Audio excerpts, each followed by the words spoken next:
The country will be celebrating Madiba's birthday next week, Wednesday. The late struggle icon and statesman would have been 100 years old had he lived. Let us take a look now at why former President Barack Obama is worthy of delivering this significant lecture. The two former presidents met only once in person, a chance meeting in 2005 in Washington, when then little-known Barack Obama, the junior senator from Illinois, was allowed to pay Madiba a short courtesy call at his hotel.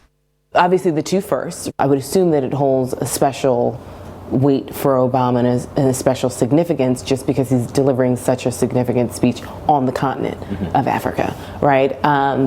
I remember when he spoke at Nelson Mandela's funeral and trying to contextualize, so many of us grew up seeing apartheid, making some parallels and connections to what was going on in the United States, but sort of seeing apartheid symbolized in one great man. In somewhat similar ways to Dr. King in the United States, Nelson Mandela symbolized struggle, perseverance, dedication, freedom, uplift, all of these adjectives that really encompass a complicated nation.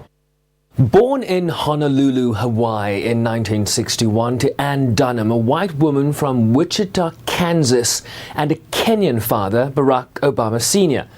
The future president would spend 4 years in early childhood living in Indonesia with his mother and her second husband. He would attend both Columbia and later Harvard University, where he graduated magna cum laude in law in 1991. He worked as a community organizer and a law professor in Chicago, later elected to the Illinois State Senate, then the United States Senate. Hello, Chicago! And his crowning achievement of being elected the first black president of the United States in 2008, a trajectory that took most political observers by surprise. Who is Barack Obama in your view? I always said that Barack Obama was like Superman. He's from everywhere and nowhere, right? And for Americans, you can put all of your racial hopes, dreams, fears, anxieties on this one particular person. And he came at a distinct moment where that worked. Oh, yeah. This historian speaks to the moment in time, much like Madiba, that Obama's inauguration represented to so many. I do remember during his first inauguration thinking and feeling very poignant about all the people who had died in some sense to see this happen, and how that both is, there's a great feeling of some sort of triumph and at the same time quite poignant, because not only did I not live to see this day, but also because it's a half measure. Sherwin, Mr. President, how are you, sir? In 2010, we were invited to interview President Obama at the White House, and the conversation inevitably moved to Madiba, then already 92 years old. He continues to be a model of leadership, not just for South Africa, but for the world. So we celebrate him here in the United States as you do in South Africa.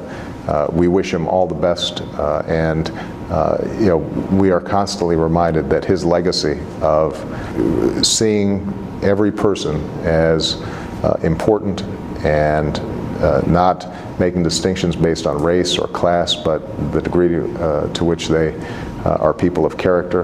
That's a good guidepost for how all of us should operate as leaders. And so I wish him all the best. And South Africa continues, I think, to be blessed by not just a national treasure, but a world treasure. Obama would never meet Madiba as president or in person again after that 2005 chance meeting in Washington, but then First Lady Michelle Obama, on a trip to South Africa with daughters Malia and Sasha in 2011, were allowed to visit at his Houghton home. We asked both experts what comparisons we might draw between Madiba and Obama. Nelson Mandela was a freedom fighter for his entire life. And so you see all these sort of groups around the world who've been fighting oppression, patriarchy, anti whatever it may be. And he was essentially our president, all of our presidents. I think Obama is that way for a lot of people as well. Just fast forward one generation, what he meant and what he means to a lot of people on the continent, just because America is this beacon that many people idolize and idealize. I think that this moment, hopefully, Obama will be able to weave together the struggles of Mandela and then the struggles that we all still face globally. Obama united two ends of a timeline. And in many ways, Mandela is doing the same thing, but from a very, very different position. Somebody who had the memory and was present throughout. So there's parallels here in the sense that you can make those similar sort of connections. And I guess in the same ways you could say, and the sort of unfulfilled aspects of, both presidencies is perhaps, an underlying unity as well. And when Madiba died in 2013, President Obama was among the very first world leaders to go before the cameras. I am one of the countless millions who drew inspiration from Nelson Mandela's life. My very first political action, the first thing I ever did that involved an issue or a policy or politics, was a protest against apartheid. I would study his words and his writings. The day he was released from prison gave me a sense of what human beings can do when they're guided by their hopes and not by their fears.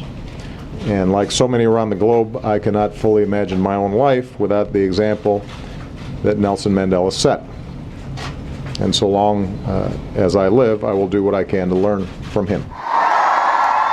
And as the world marks the centenary of Madiba's birth, it will be Mr. Obama's task to pay homage to what has been achieved, and then to articulate the certain but winding road that lies ahead, particularly on questions of social and economic justice. Sherwin Bryce-Pease, SABC News, New York.